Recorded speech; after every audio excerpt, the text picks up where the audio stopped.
तेणु अच्युतानंद महापुरुष से मालिकार लिखिले होइब महासमर लागिब महासमर देश देश मध्य अति प्रबल जाई फूल पृथ्वी हो नारखा नहीं भाई भाई भीतर भीतर जाति जाति भीतर युद्ध पड़िशा पड़िशा भीतर युद्ध स्वामी स्त्री भीतर युद्ध धर्म धर्म भीतर आज युद्ध मो गुरु गुरु भीतर मो गुरु बड़ ता गुरु सान ता गुरु बड़ मो गुरु सान ये आज युद्ध मो धर्म बड़ ता धर्म छोट ये युद्ध चली नहीं समाज युद्ध समाज को बर्तमान समाजर श्रृंखला बर्तमान युद्धर वातावरण नहीं परस्पर भीतर युद्धर वातावरण विचार युद्ध विचार विचार भीतर युद्ध नहीं आसुरिक विचार देव विचार भीतर युद्ध चली पड़ूनी मोटे क्या भीतर बोलिए महापुरुष अच्युतानंद जी की शुद्धि जनी ज्ञानी गुणी मंडली आज मालिका वचन रे आम आलोचना करुचे कौन ना अच्युतानंद महापुरुषंकर जाई फूल मालिका जाई फूल मालिकार गोटे पद नहीं लागिब महासमर देश देश मध्य अति प्रबल युद्ध हम चिंता कर युद्ध अतीत यदि ब्रह्मांड को आम जा विश्व कथा आम भाविबा यदि संसार कथा भाविबा ये दुनिया कथा भाविबा ये विश्व दुनिया रे संसार कौन युद्ध है हाँ युद्ध हो ज्ञानी गुणी मंडल प्रथम विश्व युद्ध जा द्वितीय विश्व युद्ध जा नहीं दीटा युद्ध बड़ बड़ युद्ध आमर संसार जातेबले वेदमूर्ति तपनिष्ठ जुगद्रष्टा जुगाचार्य पंडित श्रीराम शर्मा आचार्य अखिल विश्व गायत्री परिवार जो जन गुरु मोर गुरुदेव लिखिं ध्वंस एवं सृष्टिर एक स्पष्ट रूपरेख ए बही कौन लिखिं ना श्री आनंदाचार्य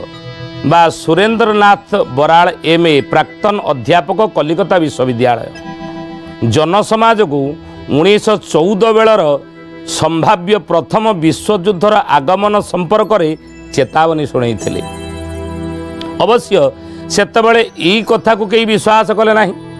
ये कथा को कई गुरुत्व कले गोटे युद्ध हम विश्वयुद्ध ना कई विश्वास कले ना किंतु ऑस्ट्रियार जो युवराज को हत्या करागला आउ से घटनार 1914 प्रथम विश्वयुद्ध होता आपण मैंने अनेक एक कथा भितर एक कथा सहित एकमत हे कहीं इतिहास साक्षी इतिहास यार प्रमाण रही लेखा ही रही प्रथम विश्वयुद्धर समय केतबेले 1914 रु 1919 मसीहा जाके होता नहीं आम ये कथा अल्प बहुते जानीचे कथा 1919 जाके युद्ध चलला किंतु सेतेबेले जो मैंने कथा पर विश्वास जाऊ नथिले आ गोटे युद्ध हम किंतु जो युद्ध समाप्त हो गला युद्ध जो है ये कथा पर समस्त विश्वास कले नाई नाई नाई नाई जहाँ भविष्यवाणी करते यही समय युद्ध गोटे हम प्रथम विश्वयुद्ध ये प्रथम विश्वयुद्ध है एवं तांको पाखरे अनेक लोकंकर गहली लगिला हाँ जी जड़े भविष्यवाणी कले जड़े फोरकास्ट कले हाँ ता सत है लोक मैंने गहल चल हे कि लोक मैंने जाकि रुंड हे लोक मैंने बहुत जाकि पहुँचले भिड़ पाखे जमिला एवं पुणी थर पचारे कि नुआ जानापी आज्ञा ये युद्ध आपड़ जहाँ भविष्यवाणी करते है किंतु आउ कौन भविष्य के युद्ध सेमती किसी अच्छे कि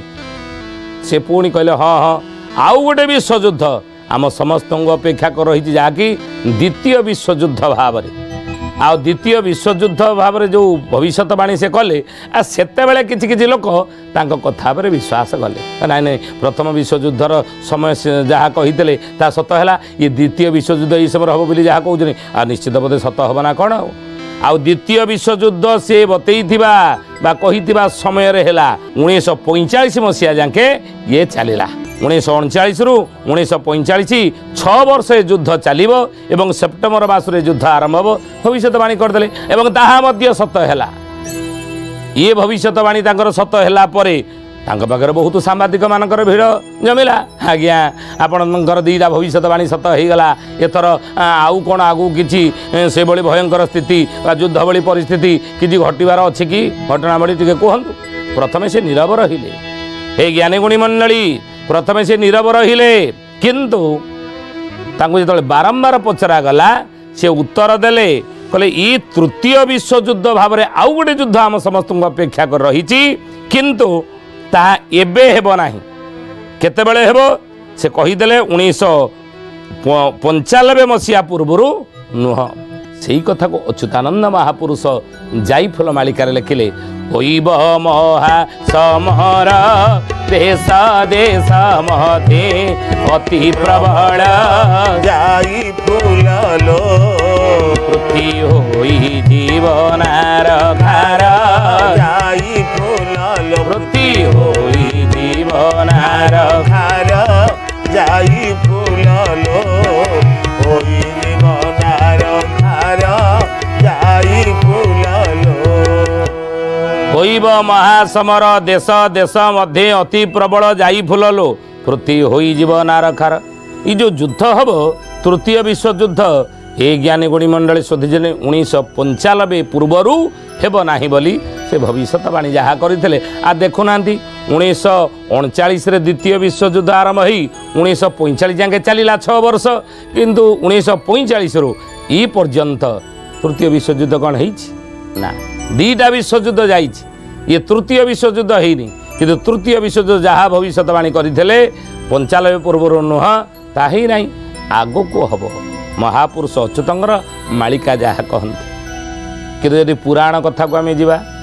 ए ज्ञानी गुणी मंडली जदि पुराण कथा को जीवा ताले पुराण रे मध्य वर्णित ही रही बुझे पुराण रे वर्णित ही रही जे युद्ध गोटे बाकी अच्छी कौ युद्ध बाकी अच्छी ना 18 दिनर महाभारत युद्ध बाकी अच्छी केबेठू बाकी अच्छी द्वापर जुगरू बाकी अच्छी द्वापर जुगरे केतेबेले हेइतला कोउटी हेइतला ना कुरुक्षेत्र रे 18 दिनर महाभारत युद्ध कौरव पांडव मानक भितरे संगठित हेइतला नुहे अल्प बहुते आपण माने जानिछंती आमे मध्ये जानिछे महाभारत को जदि आमे पढ़ीछे ताले से महाभारत शास्त्र रे महामुनि व्यासदेव वर्णना करिछंती कुरु पांडव मानक भितरे कुरुक्षेत्र रे द्वापर जुगरे 18 दिनर महाभारत युद्ध संगठित हेइतला समाप्त होती 18 दिन महाभारत युद्ध ना ओड़िए जे रही थीब सुण हे तो तोरे बाबू सुण हे तो तोरे भारत युद्ध होइब